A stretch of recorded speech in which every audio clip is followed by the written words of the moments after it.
download WHPR TV or radio. You heard about it. Now come be a part of it. Roku Detroit worldwide. Approximately 8 million viewers. The views and opinions expressed on the following show are not necessarily the views and opinions of WHPS, its affiliates, management, or sponsors.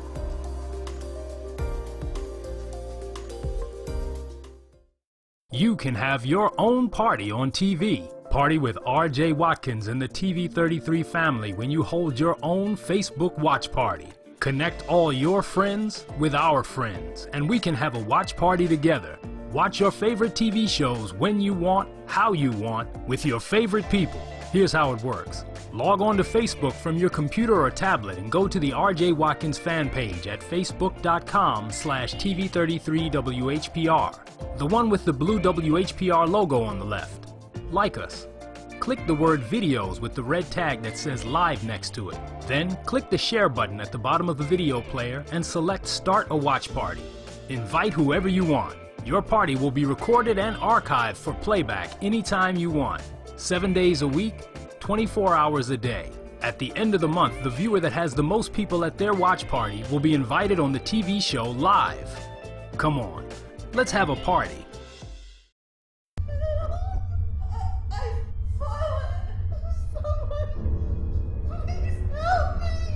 With any of Life Alert's 3 emergency systems, help can be summoned immediately, and batteries never need charging. This is Life Alert. I'm calling for help right now. Life Alert saves a life from a catastrophe every 11 minutes.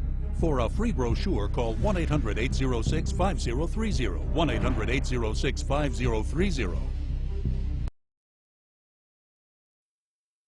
Watch WHPR and TV33 when you want, where you want, how you want. WHPR is now in your pocket. Download our free app by going to the App Store or Google Play and enter WHPR TV in the search engine. And there we are. You can download WHPR TV or radio. You heard about it. Now come be a part of it. Roku Detroit worldwide. Approximately 8 million viewers. Cheryl Underwood got her own show, now you get yours. Have a business or talent you want to showcase? Have your own show simulcast on WHPR TV and radio, and on Comcast Cable and all of your favorite apps and devices. Well, here's where you get discovered, right here. This... Walker's Broadcaster? Walker's Broadcaster. Packages start at just $99. Call now. Download the WHPR TV app and catch the Cheryl Underwood show wherever you are. Respect. Loyalty, defense, toughness, honor, determination, confidence. That's what it takes to be a Detroit Gladiator.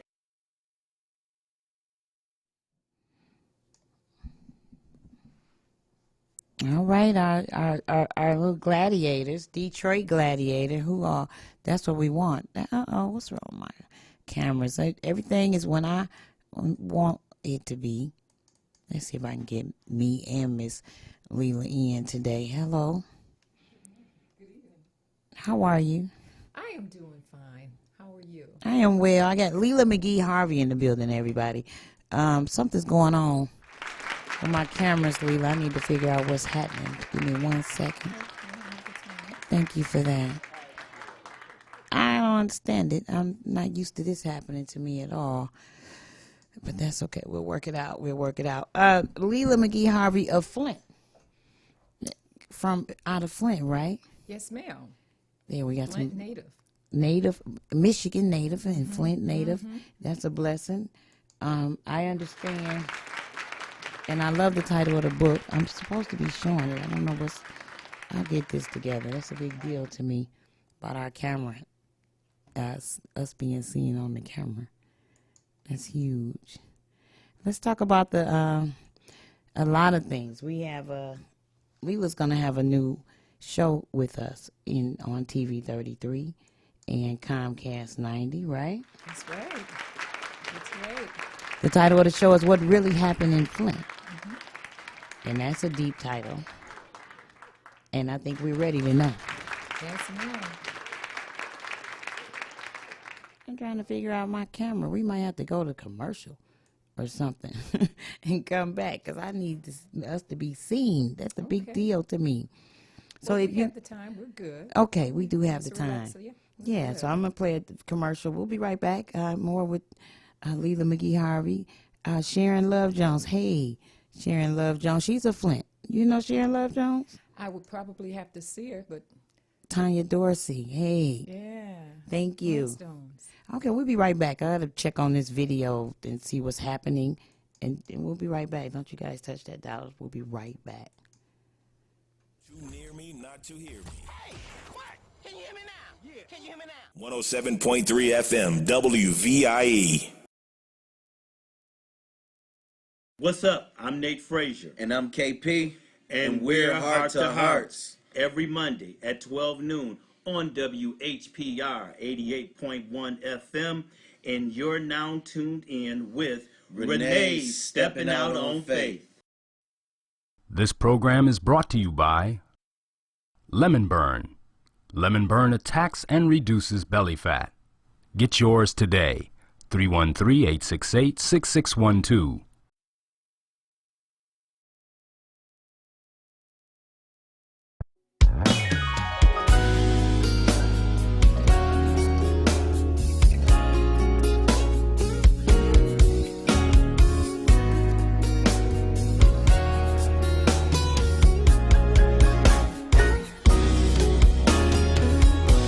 Every day I look in the mirror, mirror looking back at me. Ooh, I say a girl so full of life, she just wants to be happy. Ooh, I've been through some things, been through the storm and rain, and I know I just gotta release it. Ooh, time can heal a wound, time can heal the pain, but will I be whole again?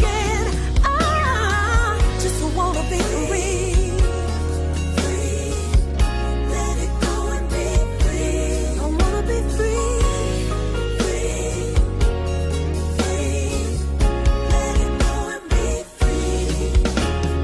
I've been through some things, now it's gonna change. No more crying as of today. Gotta let it go, free. There we go. Now we're back. And that was nice. That's Beth from Detroit. She was on America's Got Talent. Oh, wow. Yeah, she went on and on and on. Okay. From Detroit. Okay, awesome. Yeah, great. She is awesome. That's and I thought that's a really nice track for her. Flint and Detroit has so much talent. Yes, Michigan, all of us. Exactly. Right. We're well rounded. Right. Exactly. Talent. All right, Miss Leila McGee Harvey, thank you for blessing our microphone. Thank you for bringing your show to our station and our network. Well, and, go ahead. It's a pleasure to have me. Being here is just awesome. And as I began to narrate our stories, I bring with myself all of the residents from the city of Flint because this is our stories collectively. That's right. Mm-hmm. That's right. And we were so devastated when it was revealed what was going on in Flint, so close to right here in Detroit, Highland Park. And honestly, I don't care what they say. All the pipelines is still pipelines. Mm-hmm. All of them are still running. Mm-hmm. So somehow or another, it's water. Mm-hmm. Water gets in everything. Mm-hmm. It flows to everything. You can't. It's not solid. It doesn't seal. Yes, what's really interesting is when I did the memoir, Underneath the Poisoning, Flint and Genesee County, Our Untold Stories, mm-hmm. It was very important not to only write about the crisis itself and the pipeline as you were talking about, but the crime that actually took place. Through my work, I showed through documentation that it was a 3-tier heist that took place, and certainly Detroit was a part of that as well. Yes, mm-hmm. Yes, I agree, but they kept that a secret. Well, they tried to. They tried to, and that's one of the reasons I spent about 16 months doing the research, ensuring that our stories would never be hidden, ensuring that they would be preserved for the generations that we will never know. So we do have it between the book, Underneath the Poisoning, Flint and Genesee County, Our Untold Stories. This is a deep title. Yes. Yes. This is a deep title. And it is the absolute truth. I took the time to write the story. Not necessarily, I was raising my voice. I have a radio show as well in the city of Flint. And I used that platform while we were going through the crisis to empower, to teach and uplift, and to help to mitigate a lot of the lead and bacteria that was going through our bodies. So everybody tried to use any kind of platform to educate our community. Certainly we were devastated. One of the things is that my partner and I have a partner whose name is Charles Young Jr. He and I also wore a different hat, which we were the first African-American CHOTO, which is a certified housing authority under HUD in the city of Flint. And we were actually locked out of the judicial system in the county. Yes, we were. And I wanted to know who locked us out. And so what happened was I began to do the research. And I typically started just to find out what kind of person would do this, what the mindset, the conscience of this person was. And before you know it, I began to peel back the onion, and it never stopped. I continued and brought all of the research together and told the story of what really happened in Flint. Certainly there have been many books and documentaries written as related to our crisis. One of the things that is different is that I'm the only Native that has told our story. I'm the only one that lived water that was telling our story. Fought, advocated, went down to Lansing, but more than that, survived a lot of what was going on in the city of Flint to be able to preserve our stories. And survived is the word. You know, when it hits home, you know, it's a little different. So now Highland Park they're seeing it, lead in the water. Oakland County. I never heard them say you can't boil the lead out the water until it hit Oakland County. Now, they may have been saying it all the time, but I didn't see it on the news and the serious, you understand what I'm saying? Even though they showed the color of the water in Flint, the different text, you know, the turn of it, of the color and things of that nature. But now it's something, the way they said, it has spilled over into other cities, and it seems it's like, so now something must be done. Flint is not extraordinary in comparison to the other cities. What happened in Flint was a man-made disaster. And so I remind everybody, it was a conspiracy. It wasn't where the lead, the pipes just became antiquated and the lead began to leach. It was because a group of individuals who thought profit-making ventures, who decided that impoverished African Americans and impoverished white people were not worth the corrosion control. And so it was not just fate. This was a man-made conspiracy that took place in the city of Flint. When you talk about Detroit, you talk about Flint, you talk about the emergency managers in Pontiac and Saginaw and all these other places, we have to understand too, when these emergency managers were brought in 2011, by Governor Snyder, this was not about water. It was a heist that went bad. And it was a heist that went bad. When you compare Flint and Detroit, they needed to sever the tie between Flint, we being one of Detroit's largest water customers, to send Detroit into bankruptcy so that they could take the water authority that Coleman Young always reigned over. So this was a heist. I tell people the best way to think about what happened in the state of Michigan is the 1.8 million African Americans who lived in 11 counties, and of those, 5 of them were comprised by the emergency managers. I think about urban communities from the point that we were like Michael Jackson. We were cash broke, but asset rich. And so this was about a heist in terms of taking assets. This was about privatization. It was about gentrification. It was about taking assets that we had for years and coming back and privatizing those assets for their own good. So this is what this was about. And then the water leached. In my trailer under www.lespressions.com, and that's LESPRESSIONS.com, I talk about, I mentioned, what if the lead had not leached? Okay. Would he, she, or they have lined up to come in to tell our stories? I don't believe so. A lot of people don't like to deal with racism. because when you think about our work and you think about beautiful people who came in to do our work, Dr. Mona Atish and Michael Moore, as well as Anna Clark, we are proud that they came in, and we applaud their efforts. But there were two journeys. There was a journey about classism, and there was a journey about racism. And the journey about racism wasn't fully told. And so I took my time to do the research and to preserve the stories, because there were two journeys. And my story is about racism that birthed classism in the city of Flint. Wow. You are very courageous, strong, deep woman. Want to be like you. It all belongs to God. And all glory to God. I get it. Amen to that. Yes. And I think you and I can attest that we've had many role models before us, right, who've shoulders we stand on today. So I'm humble from that spirit. Why is your book different than other books? Again, as I say, I give all the credit to the divine for giving me the patience and the spirit to write our stories, but more so because I am a native. And when you come into a community to write our stories is not just data and facts. You have to go into the nursing homes and the barbershops and the stores. You have to be a native. I've been an entrepreneur all my life.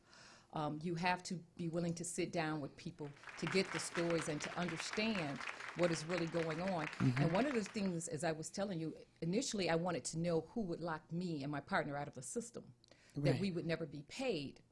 And when I began to do the research, it took me all the way back to the beginning of Flint. But I tell everybody, not when Jacob Smith landed here. Certainly in the city of Flint, there were Native Americans who were there. The land was fertile. They were in the fur business and the trade, but that part is omitted from history. And so I take you all the way back before Jacob Smith, all the way through to the end of the crisis. What is important, most people don't understand, is that the crisis did not take place in 2011. When you do the history, it goes all the way back to 1968. You can go all the way back to 1954, and that's when the crisis in the city of Flint began. Wow. That's when it began. Is this public record? This is public record. Everything in my work is based on documentation and facts. It was important to leave my opinion out. When you take the journey through Flint, it's really a beautiful read, because I bring three stories together. I run them parallel. I run the story about my partner and I being locked out the system and chased all around Flint. I also run the story about the crisis, but you can't talk about the crisis unless you talk about the past, and then you can't talk about the past in the city of Flint unless you talk about racism. So I take all of those stories, because it's layers and layers and layers of stories, and I preserve those stories so that the generations that are to come will never repeat what has happened, and also that those stories are preserved for them, because all of the truths were not told. In the city of Flint, what is happening now is there being a wordsmith where people are beginning to say we were not poisoned, we were exposed. 12 people died from Legionella, which was not true. Frontline came in and said 172, which is in my book. But time has gone past now, and many of us on the ground know those numbers are in 400 to 500 people who have died from mysterious death, young people between the ages of 25 and 45. So these are the stories that are not told. It is an intent. It is an all-right effort to cover up what really went on in Flint. This was never about water. This was a three-tier heist. This was about gentrification, regionalization, and privatization of assets. But more so, it was about Detroit. It was about Pontiac and these areas. And so I take you on a journey, not only through the city of Flint, but partly through Detroit as well, and the state as a whole. It was very important to do that, so that you get the understanding of what really took place in the state of Michigan. Wow. I'm just overwhelmed. Just pardon me. I'm just like, wow. I needed to have an interview with someone that's right there, that was doing the research, as well as I was right there living, a native like yourself. And I can't stop thanking you for that. The name of the show is What Really Happened in Flint. And we'll have her here, Leela McGee Harvey. And that'll be Thursday. Tell the people when the show coming on and what's happening. The show will be, the first segment will be this Thursday at 10 o'clock a.m. And it's going to be a privilege to come down, and I'm really going to break the book open and the guts of it, and talk about many of the things that took place. But what's very important is that when you go through the journey, Detroit is there with us. Detroit is there with us. Because what happened in Flint, it happened in Detroit, it happened in Chicago, it happened in Atlanta, it happened in Los Angeles. The only difference is that the lead leached in Flint. And we have the lead is everywhere. So is it serious? I'm going to get into the book myself also, so I can kind of follow along with you during your segments of the show. I want to be able to kind of follow along because, one, like I said, it's hit home with all of us in the state of Michigan. And to honestly believe that, I can't cook with the water that come out the faucet unless I put something on it, a filter or something. And you can't shower. And I didn't even know they made filters for the shower, Leah. You really have to understand what was taking place in the city of Flint, because when you think about a shower for a filter and you're excited about it, what most people don't know is that when you put a filter onto a shower and run hot water through it, it's nullified. It's no good. I'm glad you told me that. A lot of people didn't know that. Yeah, because they 60. No, I'm sorry. Yeah, but so they cost, right. It was one of the situations where we were damned if we did and damned if we didn't.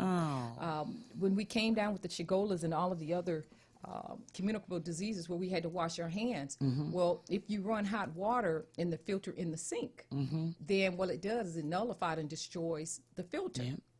We use the pitchers, and you can't put hot water in it. That's right. That's absolutely and right. I know why. So we were in a tough situation in the city of Flint. We are not into full recovery as the world believes. Not at all. They're saying that. The news says Flint is the last stages of the restructure or of the piping underground. And I was like, finally, I was feeling a little relieved, like finally.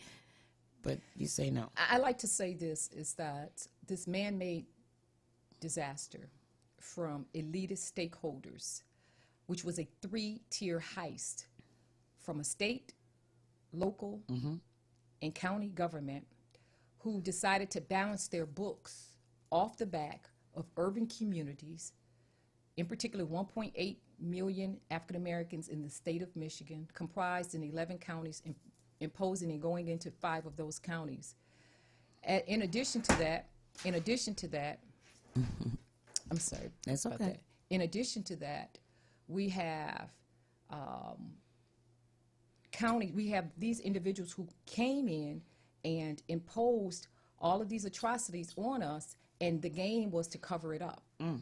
And so many of us fought on the ground. What's really interesting is as the crisis unveiled and it began to unfold, people were so camera happy. They were like ambulance chasing the cameras. And it was Flintstones. It was hard-hitting Flintstones. I consider myself a ghostwriter for the residents in the city of Flint because this is our stories. Yes. But it was ghostwriters. It were people like Claire McClinton and Bishop Jefferson, Art Woodson, Quincy Murphy, Jolena Freeman, people who are still working on the ground, never get the notoriety. They're not in the cameras, but these are the people who walked in the cold to ensure that we lift our voice. Most people did not know that when we were poisoned and drinking brown water, the governor was adamant about us staying on that brown water. The only reason we were taken off is because lead was detected in the water, not because of all the bacteria. Not because of the color of the water. Not because of the color. Now, the danger to that is most people said, just get the lead out.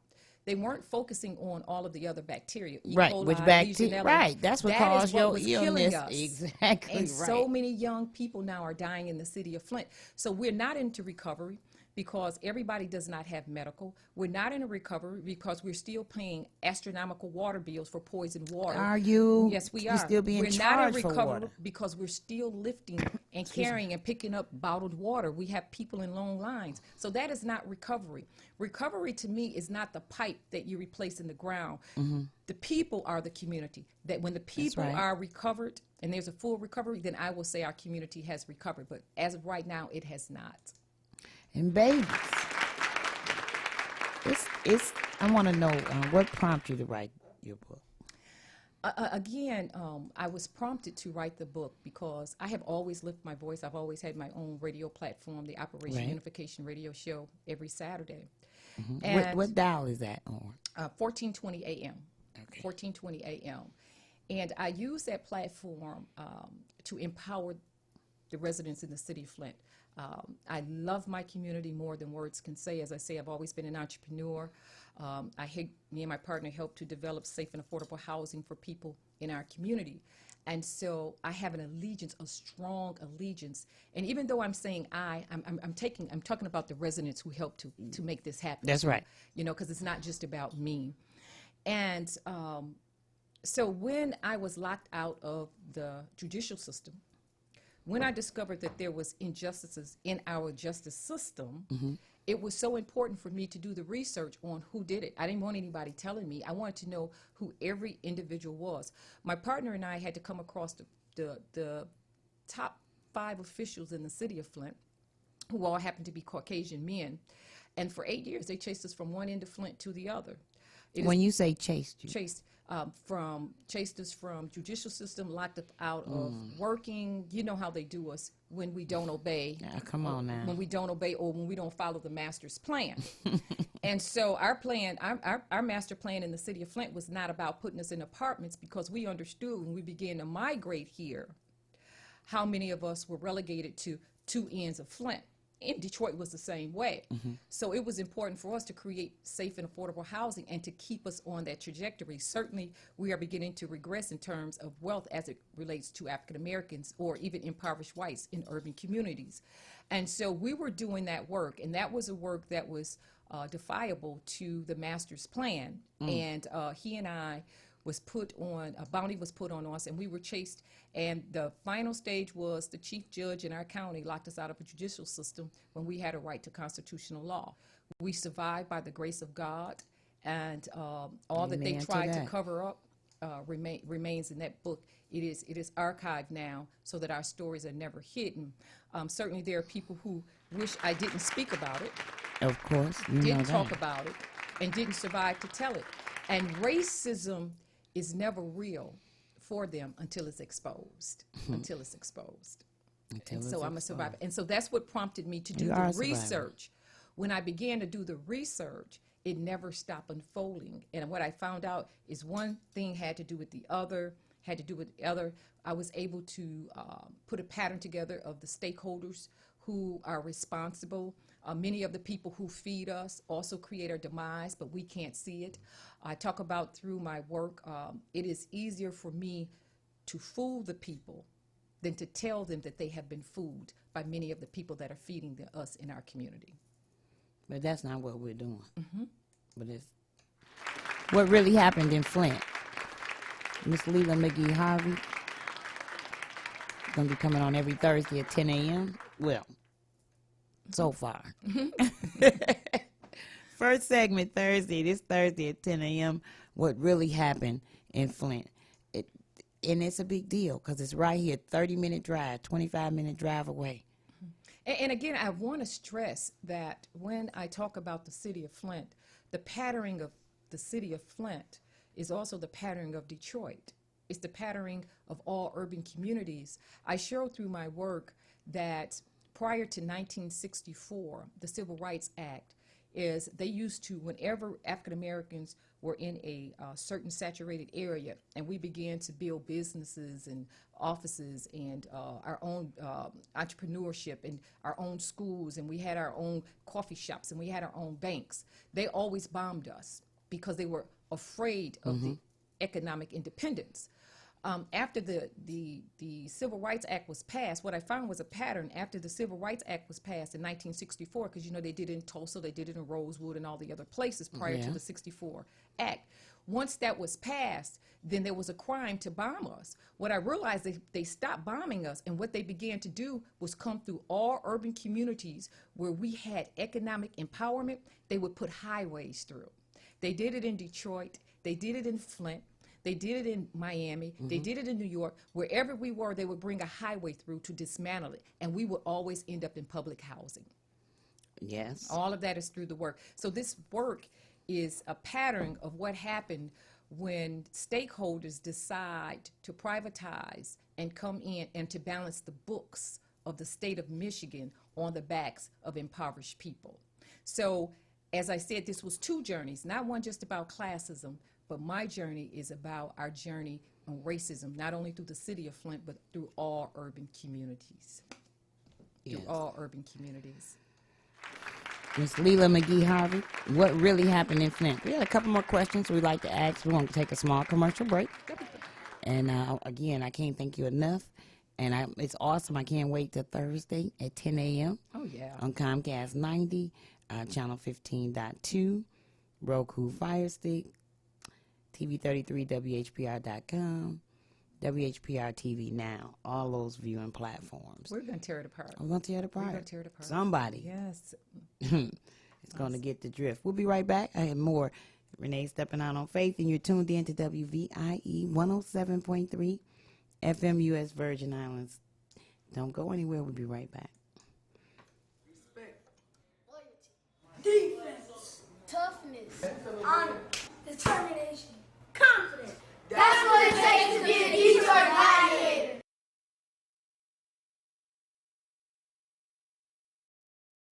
YouTube viewers, Richard Shepard has a video you should see. We'll Always Love You, featuring Detroit jazz greats Isis DeMille, vocal, David McMurray, tenor sax, Gracie Biggs, trumpet, Henry Zion Gibson, piano. This video is dedicated to Lena Horne, Nina Simone, Etta James, Whitney Houston, Natalie Cole, and Aretha Franklin, the Queen of Soul. For more information, call 313-346-6763.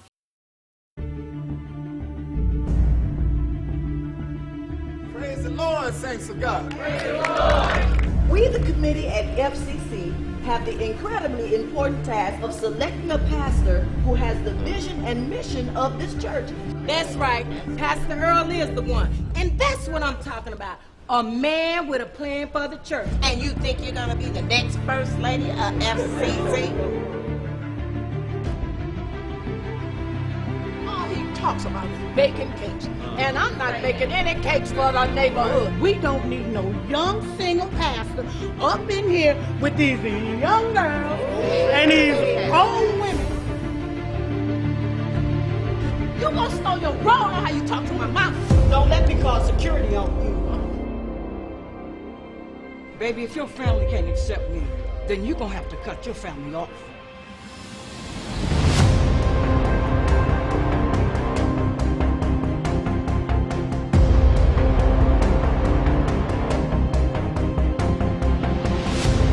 Father God, thank you for the meeting of the minds, Lord. Lord, we pray that you come in and have your way with us, Lord. Lord, direct our path and order our steps, Lord, so that we can do the things that you want us to do in your house, Lord. We ask you these things in your son's precious name, Jesus. Amen. Amen. What you waiting on? Drop! I'm your family.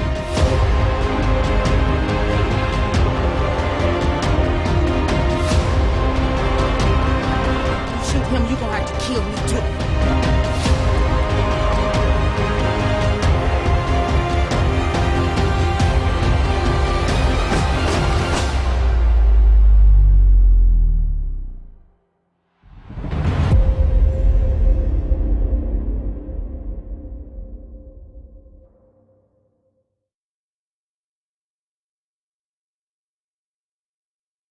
What's up? I'm Nate Frazier. And I'm KP. And we're Heart to Hearts. Every Monday at 12 noon on WHPR 88.1 FM. And you're now tuned in with Renee Stepping Out on Faith. We're back. There we go. Thank you. We had to take a small intermission. It's okay. Break for the cause. Yeah. In the building with us, launching her new show. Well, yeah, I'll say her new show coming up this Thursday. First segment is this Thursday at 10 a.m. on Comcast 90, TV 15.2. And what really happened in Flint? Fabulous. You guys better stay tuned in. You're gonna love it. Now, we had the book over here, the memoirs.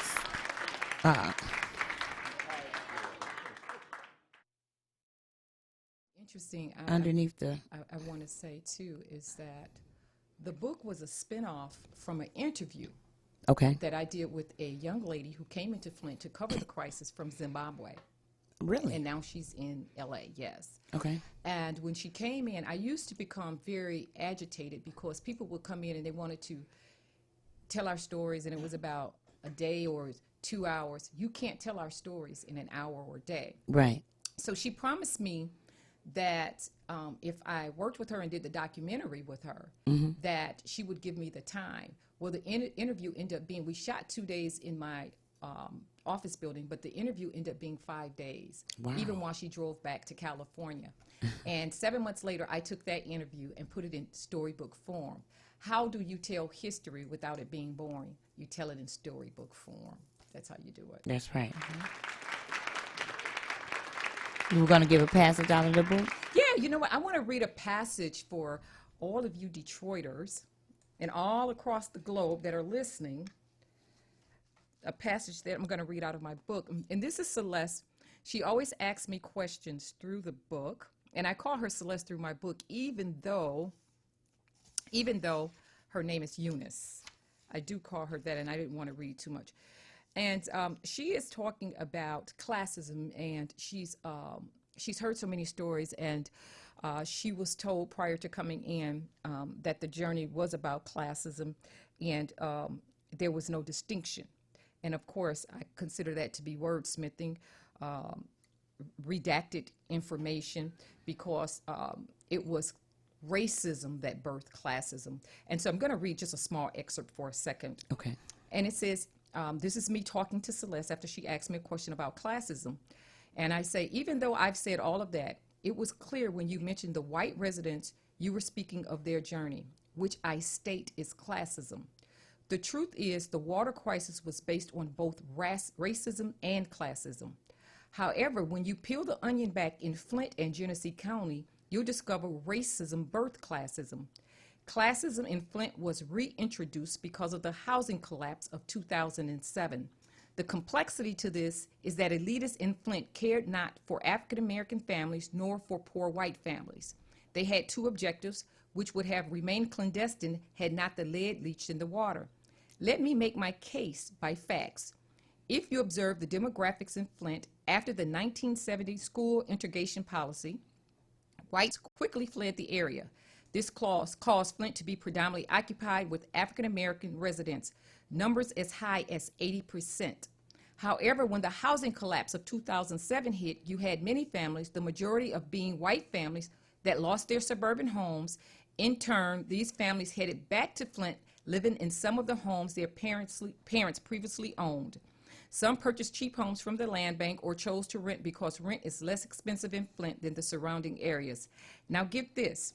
Prior to the housing collapse, you had many African Americans heading back down south because unemployment was extreme in Flint due to General Motors, exodus, and crime was rocketing.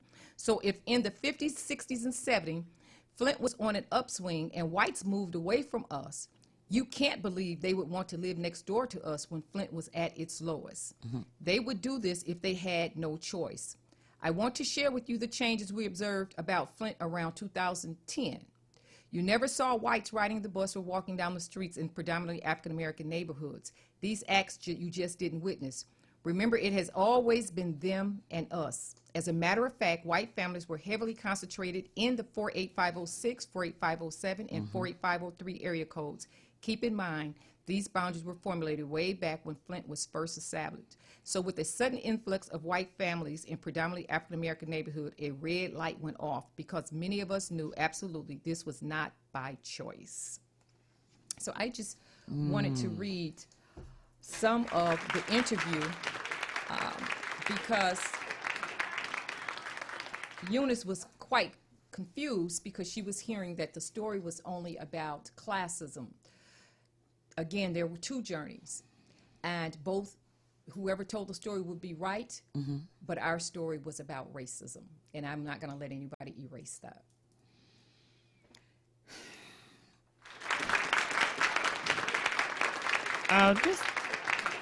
So this is basically what really happened in Flint. Don't forget the title, everybody. What really happened in Flint, Thursday, 10 a.m., right here. Well, not right in here, but right here in this building, Comcast 90, 15.2, 10 a.m., 10 a.m., an entire hour.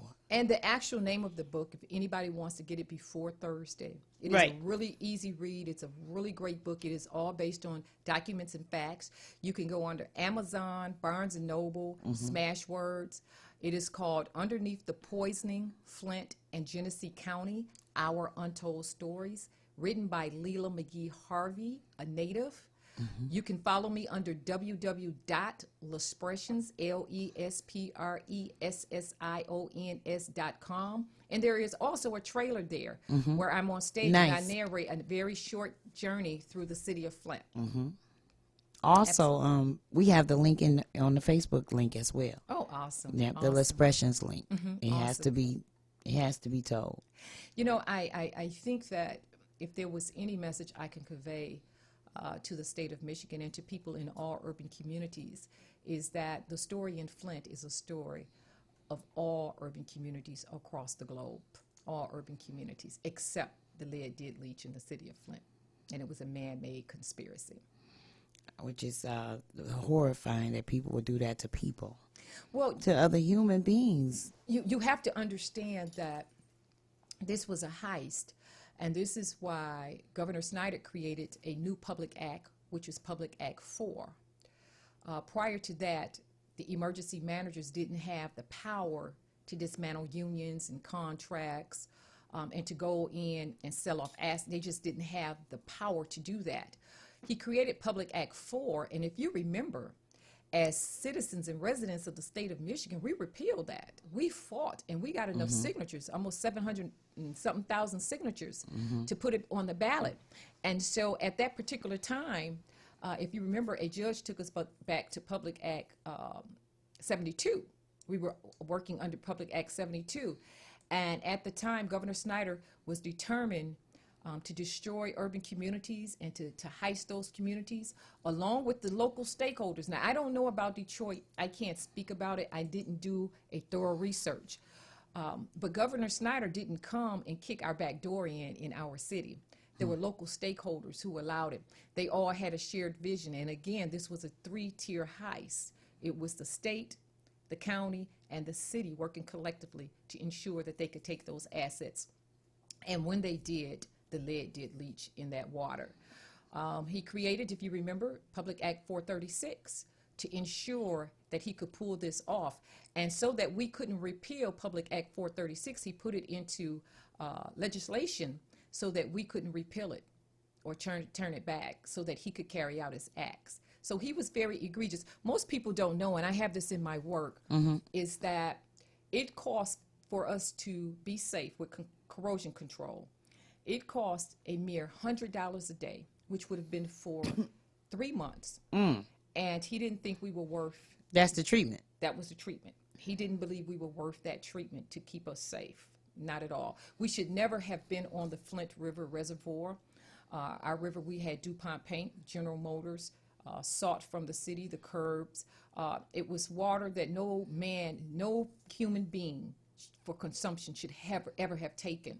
What I found interesting is, and this is why I say it was not about classism, it was about racism, when the county of Genesee decided to build the KWA, the Cariganda Water Authority, that caused all of this, they left the white suburban residents on Detroit water. And they took us off Detroit's water and put us on the filthy Flint River Reservoir, where it was predominantly African Americans. That's the difference when I talk about classism versus racism, just one of the differences that I narrate through my work. A couple more questions, and then we even got some questions from Facebook. They're asking about. I'd be glad to answer. But just give me a little more history on your background. Oh, gosh. I am a native of Flint, Michigan. Yes, ma'am. I have always been an entrepreneur. I started out with my dad, who has the oldest African-American business in Genesee County today. And as a matter of fact, he had the business before I was even born.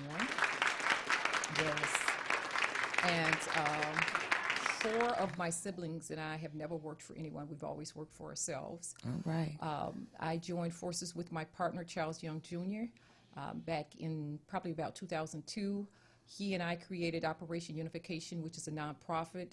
I authored another piece which is called Awakening, and I talk about young children's plight through urban communities.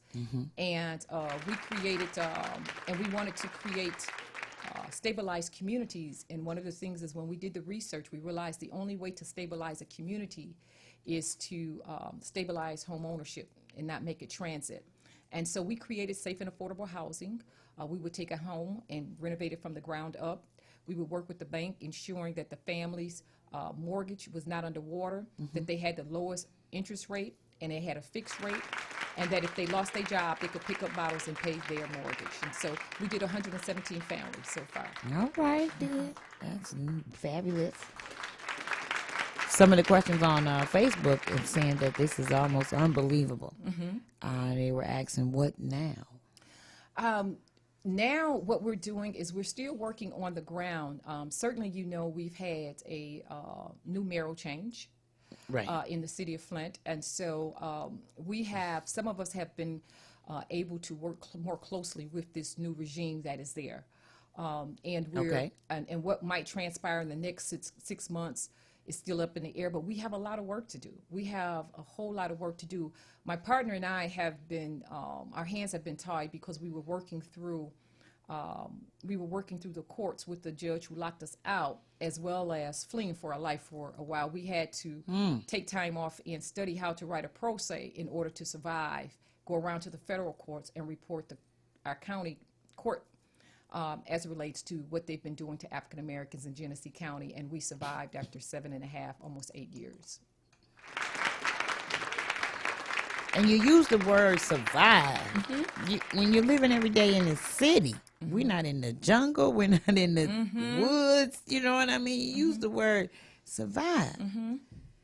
And we're adamant about it, we're serious. This is what it is. It's survival. It is.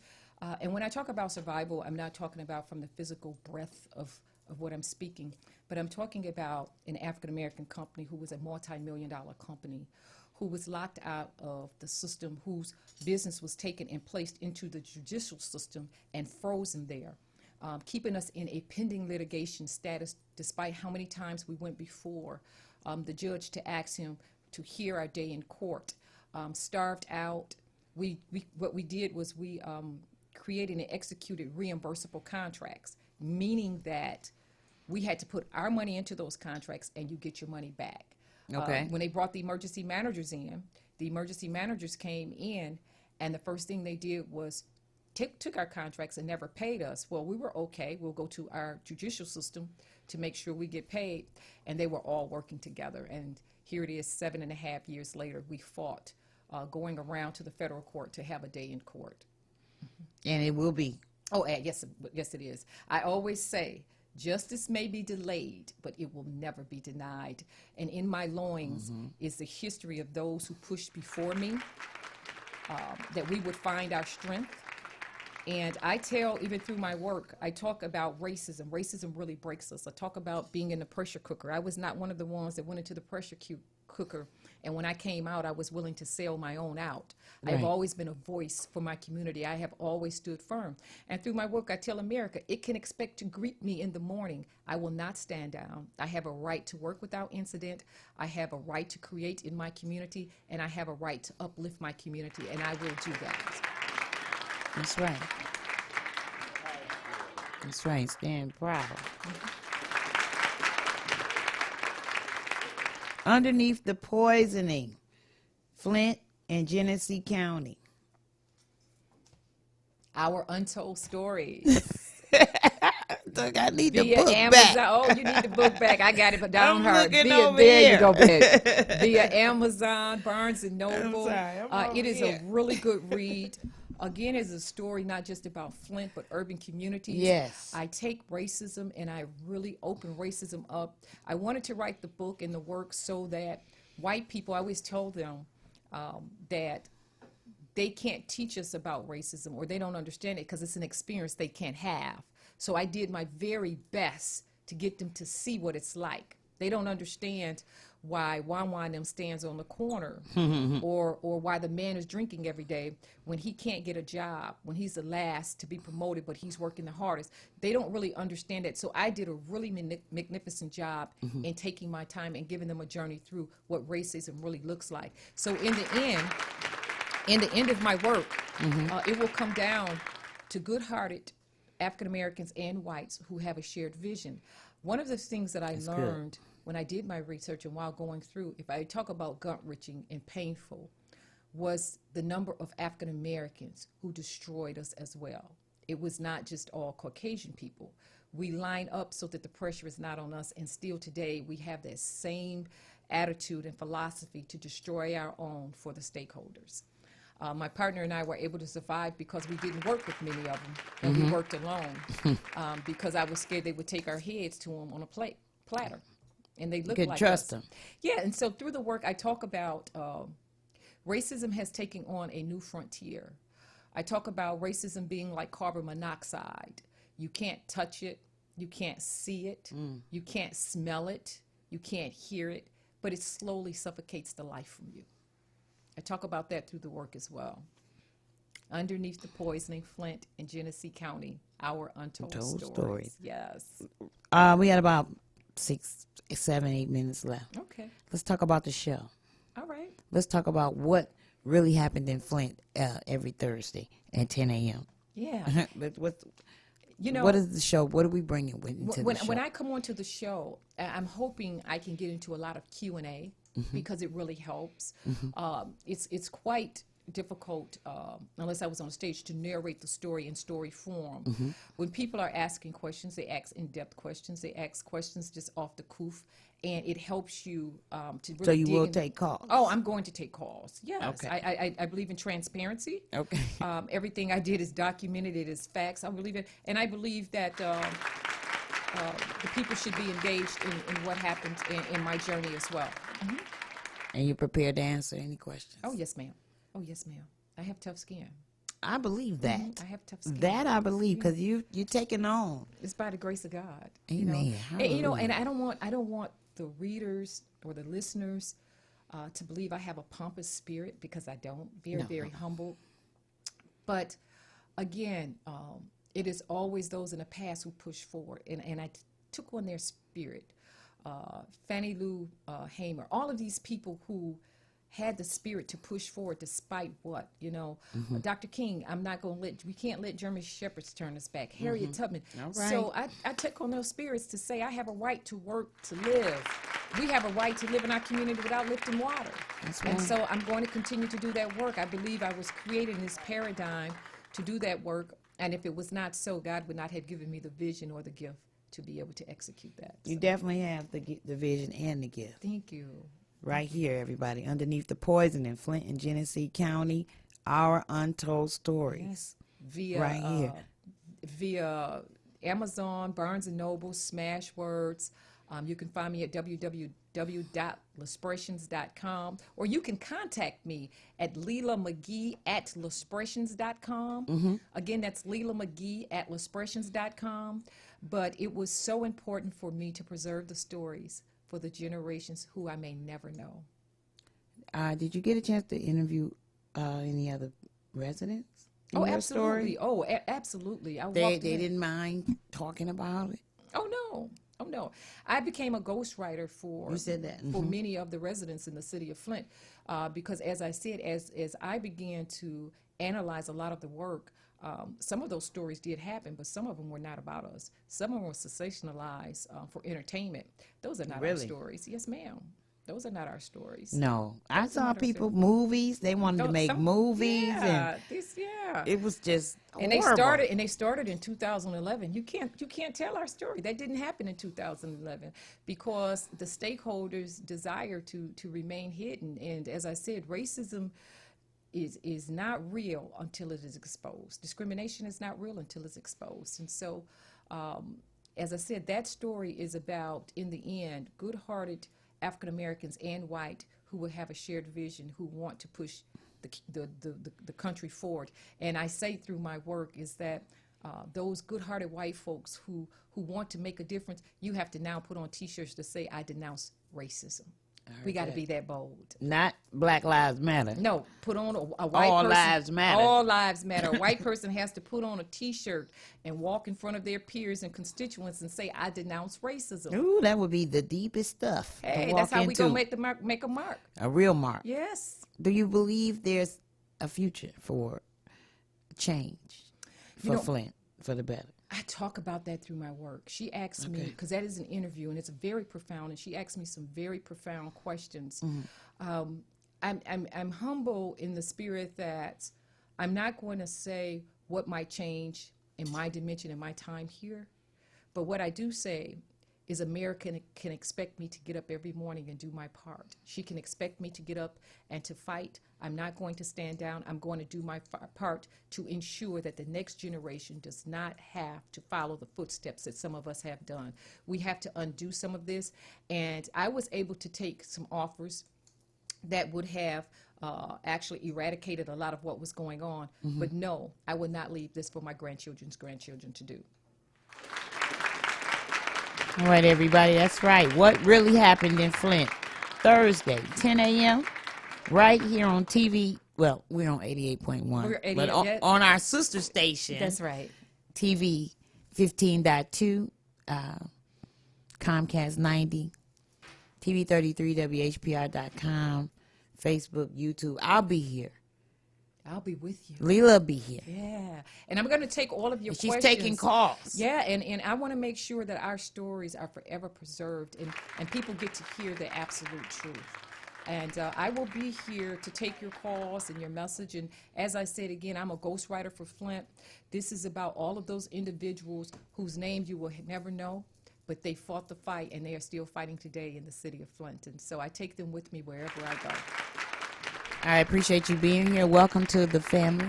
Thank you to for the having station. me. Thank you. And we will see you Thursday live. And make sure you get your questions ready, you guys. She's ready. I look forward to it. Click on the link, L'Expressions. It's in the comments. Click on the link. Again, I thank you, and please come in. And my door is always open in this room. Thank you so much. Thank you for having me. Thank you so much, Detroit. That's right, and we love you, and we want to know what really happened in Flint. And I love you back. Thank you. We'll be out of here. We'll be right back, and we'll talk to you guys soon. Thank you.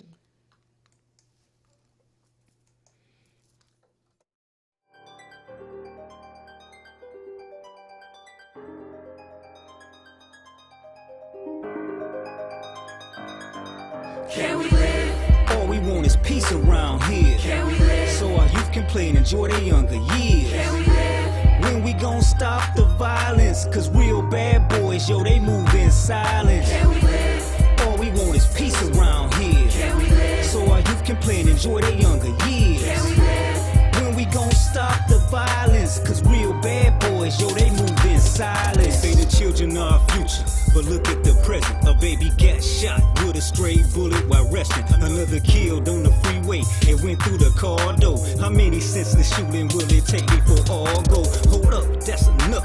You killing our babies. Can't walk down the street. They raping our ladies. Is there something in the water that got them going crazy? Let me know before I drink it up the block. Doing 80 too fast to slow down. Hope you don't jump in the way. Don't let the cares of the world stress you another day. Put your thinking cap on. Stop trying to get your cap on, cause we're the brother.